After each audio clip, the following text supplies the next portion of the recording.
జనరల్గా ఏంటంటే సినిమాలకు ఏదన్నా ఉంటే చాకిరేవులు లేకపోతే ఏదైనా రోకలి బండలో ఏదైనా పనులు చేయాలంటే అది ఫస్ట్ చేయగలిగేది జర్నలిస్టులే. సో అలాంటి జర్నలిస్టులు చేయకుండా ఉండటానికి జర్నలిస్టులు దాంట్లో నుంచి వచ్చి చాకిరేవు కాకుండా మామూలు రేవు తీశాడు మా పర్వతనేని రాంబాబు. సో తీశాడు. ఎప్పుడు కూడా తను సాఫ్ట్గా సైలెంట్గా ఉంటాడు. ఇందాక మా నారాయణరాజు గారు చెప్పాడు, చాలా మెత్తగా ఉంటాడు, చాలా ఇదిగా ఉంటాడు, కానీ చాలా తెలివిగలడని. ఆయన తెలివితేటలో ఆయన క్యారెక్టర్ని ఈ టైటిల్లో పెట్టుకున్నాడు. ఆయన మెత్తగా ఉండి సైలెంట్గా ఉండి అదే సౌండ్ ఆఫ్ సైలెన్స్ ఆయన పెట్టేసుకున్నాడు పేరులో. ఒక ఆటం పవరు, ఆ పవర్ నుంచి వచ్చే ఒక శబ్దం కంటే ఒక నిశ్శబ్దం చాలా పవర్ఫుల్.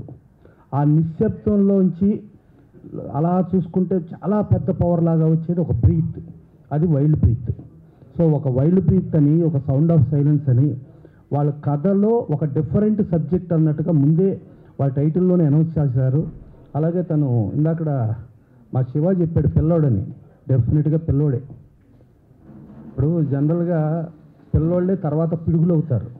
ఆ పిడుగు అవుతాడని కూడా మా శివ చెప్పాడు కాబట్టి డెఫినెట్గా పిడుగు అవుతాడని చెప్పి ఆల్రెడీ రేవు చేసి ఒక డైరెక్టర్ ఒక ప్రొడ్యూసర్తో సినిమా చేస్తే ఆ డైరెక్టర్ ప్రొడ్యూసర్లో కొట్టుకుంటామో తిట్టుకుంటామో చూసాం, కానీ రెండో సినిమా కూడా క్యారీ అవుతున్నారంటే ఆ డైరెక్టర్లో ఉన్న అద్భుతమైన క్వాలిటీసు, ఆ ప్రొడ్యూసర్లో ఉన్న అద్భుతమైన క్వాలిటీస్తోనే జరుగుతుంది.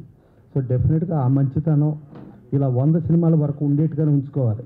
మధ్యలో మనకు బలిసిందా కూడిపోతాం.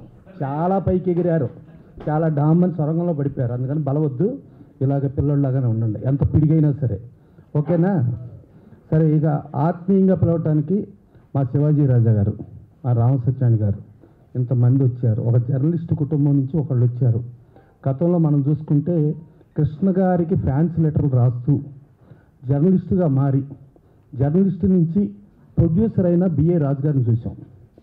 ఇవాళ మా ఎన్టీఆర్ సెంటనరీ సెలబ్రేషన్స్ దానిలో కమిటీ మెంబర్గా, అలాగే మెడ్రాస్లో జరిగే ఈవెంట్స్ కూడా రాంబాబు ఉండి అటెండ్ అవుతూ ఇవాళ ప్రతి దానికి నేనున్నాను అని చెప్పి చాలా. ఇంకోటి ఏంటంటే తన మీద ఒక కంప్లైంట్ ఏంటంటే చాలా మెత్తగా ఉంటాడని.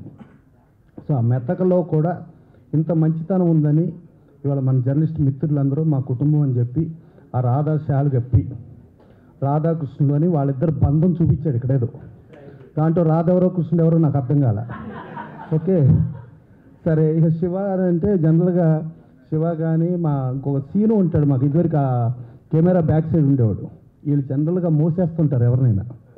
మొయ్యకుండా ఒకళ్ళని వచ్చి పొగిడారు అని అంటే అది పొగడత కాదు, అది నిజం చెప్పటం. అవతలాడు ఎంతో మంచోడైతే కానీ వీళ్ళు నోటెమ్మట రాదు. ఇంకా తర్వాత వీళ్ళ మేనమామ ఒక ఆయన ఉంటాడు ప్రభు అని, ఆయన కూడా మోతల స్పెషలిస్టు. ఆయన రాలేదు అని అంటే ఆయన కూడా దీవెనలు ఉన్నట్టు ఇక్కడ.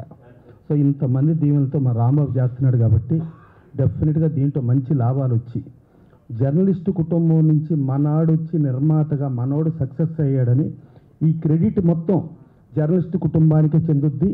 దీనికి ఆశీస్సులు అందిస్తున్న శివాజీ రాజా, అలాగే మా రామసత్యనారాయణ, శివ, నారాయణరాజు మీరందరూ కూడా మనస్సుతో ఆశీర్వదించడానికి వచ్చినందుకు ఆ ఆశీర్వచనాలు డెఫినెట్గా ఫలించి రాంబాబు పెద్ద ప్రొడ్యూసర్ అని కోరుకుంటూ థ్యాంక్ యూ.